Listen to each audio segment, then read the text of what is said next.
तो दोस्तों क्या एक्चुअली अमेरिकन डीप स्टेट में दो फाड़ हो चुके हैं, जिसमें से एक फाड़ जो है वो भारत के फेवर में है। वो भारत के साथ एक्चुअली काम करके अपनी दुर्दशा को सुधारना चाहता है, लेकिन दूसरी जो धड़ है वो अभी भी भारत को अपना एनिमी मानती है और वो नहीं चाहती कि भारत आगे बढ़ पाए। तो इस तरह की चीजें तो पहले लग रही थी कि देखिए कि ये जो अमेरिकन डीप स्टेट है इसमें दो फाड़ हो चुके हैं, लेकिन बताया ये जा रहा है कि दो फाड़ करने वाला कोई और नहीं बल्कि ये व्यक्ति है, यानी पीएम मोदी।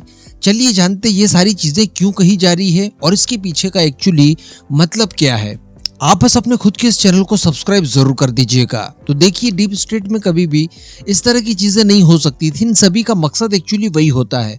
और दो फाड़ अगर हो भी गए हैं तो ये दोनों ही फाड़े जो है ये भारत के साथ में अच्छा संबंध नहीं रख सकती हैं, या यूं कहें कि इनकी आइडियोलॉजी हमसे कभी मैच कर ही नहीं सकती, हमारे प्रति सद्भावना नहीं रख सकती। लेकिन वो जो उसकी एक धड़ है वो इस बात को जानता है कि भारत उभरती हुई ताकत है, चाइना को काउंटर करने के लिए भारत का साथ आना बहुत जरूरी है। चाइना का एकमात्र विकल्प है दुनिया के अंदर, इसके अलावा ये बहुत बड़ा मार्केट है। और इससे भी बड़ी बात कि भारत का जो आज तक का इतिहास रहा है उसमें कभी भी धोखा दगा इस तरह की चीजें नहीं रही है और कभी भी अग्रेशन आपको देखने के लिए नहीं मिला है। वो तब भी नहीं जब हम लोग सर्वशक्तिमान हुआ करते थे। लेकिन जो दूसरी धड़ है उसको कई सारी चीजों को लेकर प्रॉब्लम, वो भारत की इन सारी चीजों को तो चाहता है क्योंकि उसे भी अल्टीमेटली अमेरिका की जो खस्ता हाल स्थिति है इस समय की उसे सुधार नहीं है, लेकिन वो रिजिम चेंज हर हाल में करना चाहता है, जिसको लेकर हम लोगों ने देखा बार बार मुद्दे इस तरह के उठाए जाते हैं जिससे कि भारत के अंदर भी बांग्लादेश की तरह या दूसरे रास्ते से रिजिम चेंज हो जाए। अब अगर इन दोनों धड़ों की बात कर ली जाए जो कि डीप स्टेट में एक्चुअली है, तो एक तो ऐसी है जो कि आर्मामेंट के सेक्टर में काम करती है,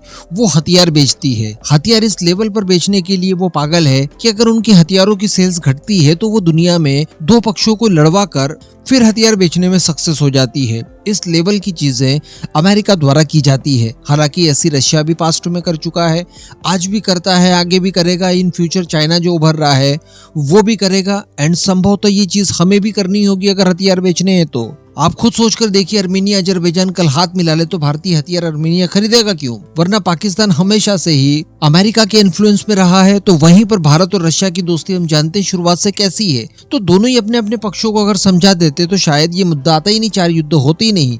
लेकिन बीच में अमेरिका रशिया को फिर फायदे नहीं होते हथियार बेचने के। लेकिन दोस्तों डीप स्टेट की जो दूसरी धड़ है जो कि भारत को एक्चुअली पसंद करती है वो है इलेक्ट्रॉनिक्स के सेक्टर में। जी हाँ, और इलेक्ट्रॉनिक्स मैन्युफैक्चरिंग वगैरह इनके सेक्टर में ये भारत के साथ आगे बढ़ना चाहती है। और ये सारी कुछ चीजें मैं ऐसे ही नहीं कह रहा हूँ, एक्चुअली भारत और अमेरिका के बीच में कुछ इस तरह की डील्स हुई है और कुछ इस तरह के संकेत देखने के लिए मिले हैं जो कि चाइना के ऑप्शन के तौर पर अमेरिका की नजरों में भारत आपको खुद दिखाई देगा। देखिए अभी पीएम मोदी जो अमेरिका की विजिट पर गए हैं, इस विजिट के दौरान कई सारे मुद्दों को लेकर बातचीत तो हुई, लेकिन एक मुद्दे को लेकर भारत अमेरिका के बीच में सहयोग बना वो बहुत ज्यादा इंपॉर्टेंट है और वो है सेमीकंडक्टर को लेकर। सेमीकंडक्टर को लेकर अमेरिका की कंपनी भारत के अंदर इन्वेस्टमेंट करेगी, भारत के अंदर ही लोकल मैन्युफैक्चरिंग वगैरह करवाई जाएगी। तो ये भारत के लिए एक बड़ी अचीवमेंट मानी जा सकती है। शुरुआत भी देखिए अमेरिका द्वारा ही की गई थी माइक्रोन टेक्नोलॉजी से, और अब भी इन्हीं के द्वारा किया जाएगा। बताया ये जा रहा था कि ये कोलकाता के आसपास कहीं पर अपना प्लांट स्थापित करने जा रहे हैं। इसके अलावा दोस्तों अमेरिका के चैम्बर ऑफ कॉमर्स के अनुसार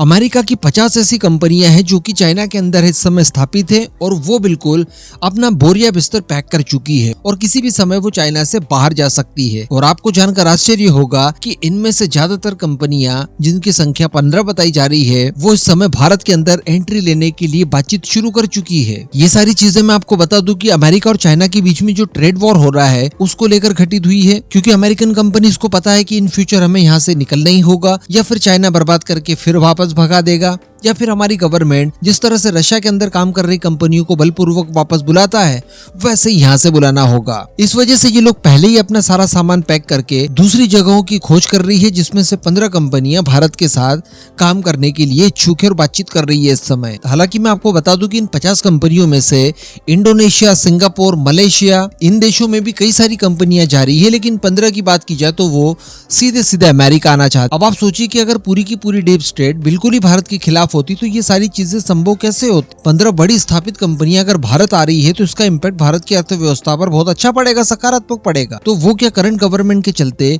भारत को फायदा पहुंचाने की कोशिश करेंगे? नहीं। लेकिन अगर वो कर रहे हैं तो इसका मतलब ये भारत के फेवर में तो है। इसके अलावा दोस्तों भारत का ट्रेंड ये लोग भी देख चुके हैं। उसी समय जब इलेक्शन का रिजल्ट आया था। देखिए, हम लोग ये जानते हैं कि करंट गवर्नमेंट जो है वो फुल मेजोरिटी के साथ इवन मेजोरिटी को भी सरपास करते हुए तीसरी बार गवर्नमेंट बनाने के लिए पूरी तरह से कंफर्टेबल नजर आ रही थी। लेकिन बीच में इसी डीप स्टेट ने बहुत ही ज्यादा प्रयास किए और फाइनली ये अपने प्रयास में पूरी तरह से तो कामयाब नहीं हो पाए, लेकिन 32 सीटें ये लोग कम करवा पाए टोटल 272 से, क्योंकि 272 का ही आंकड़ा लेना पड़ेगा, स्टैंडर्ड है, वही बहुमत का आंकड़ा है। अब जिस दिन इलेक्शन डे था उस समय आपने देखा होगा कि जैसे ही गवर्नमेंट शायद कमबैक नहीं कर पाएगी या कमजोर होगी, इस तरह की चीजें जब निकल कर सामने आई और जब ट्रेंड सामने निकल कर आए, उसके बाद स्टॉक मार्केट बहुत ज्यादा नीचे गिर जाता है अचानक से। लेकिन जैसे ही रात तक रिजल्ट क्लियर होता है, गवर्नमेंट स्थापित होने के लिए सारी चीजें क्लियर हो जाती है और फिर ट्रेंड्स बदल जाते हैं कि देखिए अब ये गवर्नमेंट ही सरकार का गठन करने जा रही है।